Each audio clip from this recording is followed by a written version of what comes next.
Hey, what's up guys? John here. We all remember when Janet Yellen and Jerome Powell said that inflation is transitory. But now what we have to look at is what all the billionaires are doing. The wealthiest people in the world, some of the wealthiest Americans, are all shorting or betting against the dollar. They're getting away from the US dollar. We have to ask ourselves why. Well, when we connect the dots and we look at the facts and we look at who was just appointed in the White House and we look at all of the moving pieces that are happening behind the scenes, we're going to get a really clear picture of what America's future is going to look like. And I'm going to give you that in this video. Please hit that like button. When you hit the like button, YouTube's going to share this content to educate more people about what's really going on. Every time you hit the like button, YouTube will share it with one person.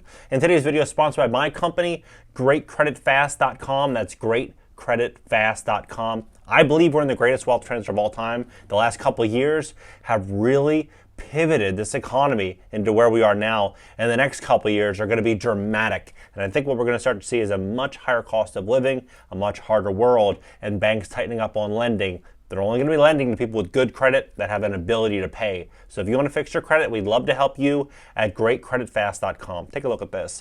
Yellen says the administration is fighting inflation, admits she was wrong about inflation being transitory. Well, a natural way to diversify. Janet Yellen now says Americans should anticipate a decline in the U.S. dollar's reserves, world reserve currency.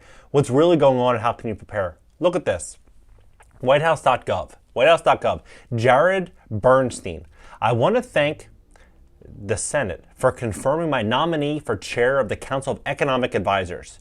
Right? The chair of economic advisors. Well, go to here, Senate.gov. Right? Senate.gov. Jared Bernstein. The government needs to drop its commitment to maintaining the dollar's reserve currency status. That's what he said. That's the person that was just appointed to the economic advisory for the White House. Well, look at this. The dollar's war. Welcome to the dollar war.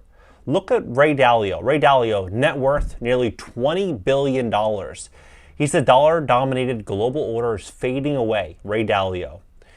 She said, so the holders would say, I'm already overexposed to the US dollar denominated debt, so there's less eagerness to buy. We're not going to be able to sell our debt coming very, very soon. And that's, ultimately, that's how America gets by.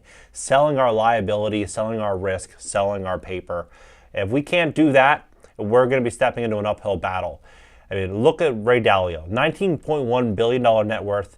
Look at this guy also, Stanley Druckenmiller. He, alongside George Soros, they nearly bankrupted the Bank of England in 1990. Well, now what is his bet? What is he betting against?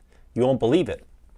It's the dollar. He's shorting the dollar. Same guy who made $1 billion overnight, $1 billion profit on the pound. He's now betting on the dollar going down. And he's right. If you look at the dollar's chart, right now, you will see the dollar is on a downhill pattern. And it's going and going fast. I'm going to show you the chart in a second. The man who helped George Soros break the Bank of England takes aim at the US dollar. He says right here, Stanley Druckenmiller, who, as George Soros' right-hand man, helped break the Bank of England in an assault on the pound in 1992, was betting against the US dollar as his only high conviction trade. What does that mean? It's his only high conviction trade. Well, obviously, it means that he probably is going to be right on the money, and he's probably going to make a lot of money. And he's probably aware that a lot of other billionaires, a lot of other wealthy people and companies and institutions are also looking at the risk on the table and saying, you know what, we need to kind of pull some risk out of here. And betting on this makes a lot of sense because the dollar is on a downward trend. World reserve currency shrinks by $1 trillion. $1 trillion. US dollar will lose status as world's reserve currency, says S&P Global top economist. Now let's connect the dots here.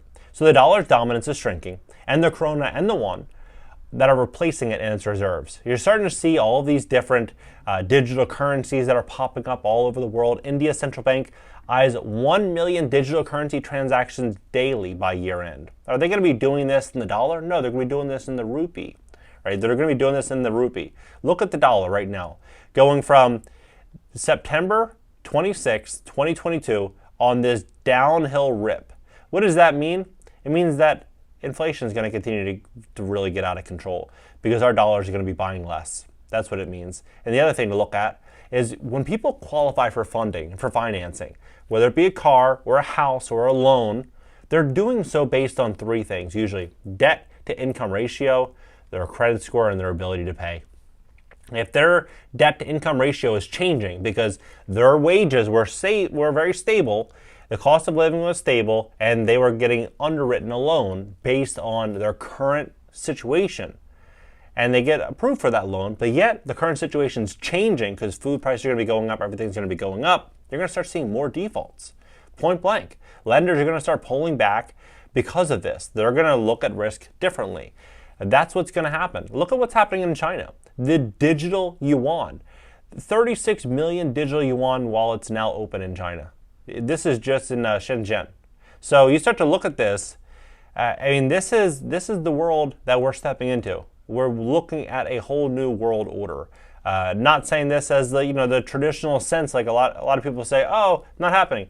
If the dollar was the reserve currency, America was the global superpower, and now we're seeing all these different countries popping up with their own currencies, trading in their own currencies, de-dollarizing, that's what we're seeing. We're seeing a completely different restructuring of the world. Look at this. Federal debt explodes by $1 trillion 5 weeks after the debt ceiling was lifted, right? $1 trillion. Right? It's absolutely crazy. Look at what McKinsey said right here, that for us to go to transition to clean energy, it's going to cost $275 trillion globally. And so you have to ask yourself, well, how is this going to play a role in the dollar? Well, I'm going to share this with you. So IMF says, and before I do that, IMF says Russia exit from Ukraine grain deal is adding to global food inflation. This deal, it just fell apart a couple of days ago. It's going to start pushing food prices up in a very, very, very high manner. But as those food prices are going to be going up, we have to look at this. Shipping emission tax plan backed by some 20 countries. This is already happening. And we're going to start seeing more and more and more cost getting pushed onto U.S. consumers. Now, I'm not saying this to concern anyone.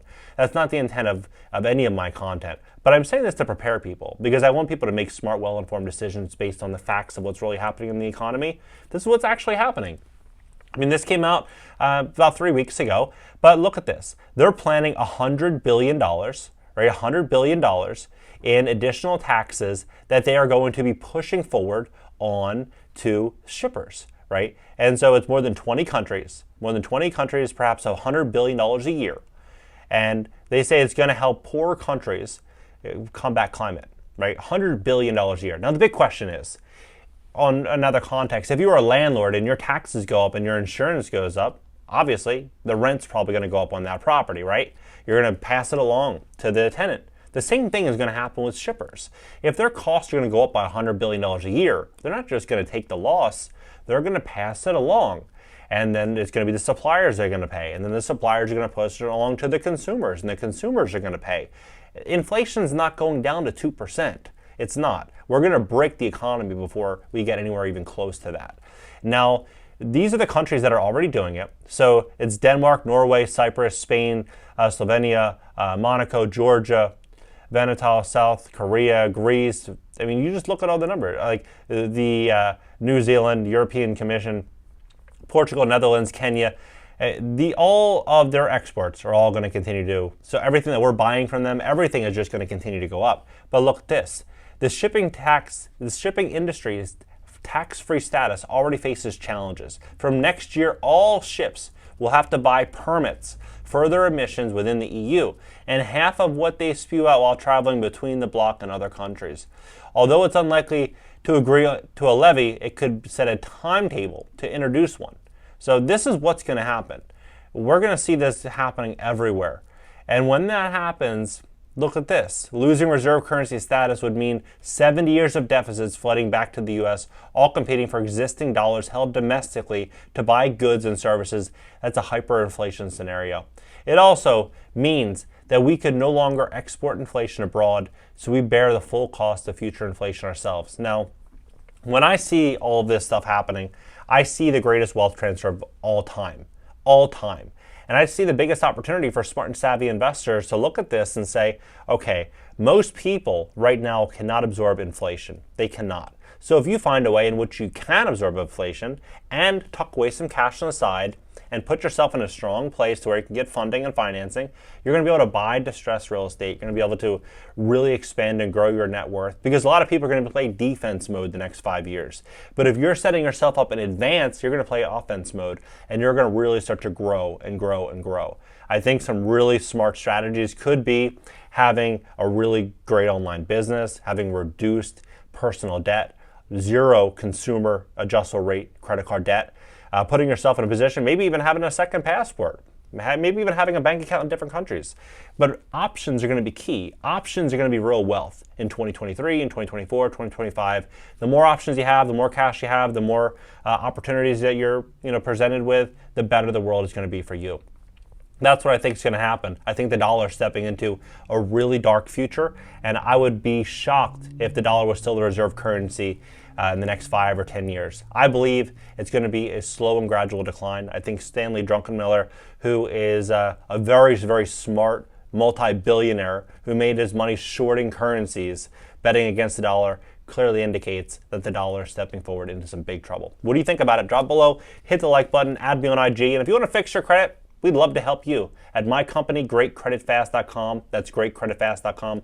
Go there, schedule a free strategy session, and catch you in the next video.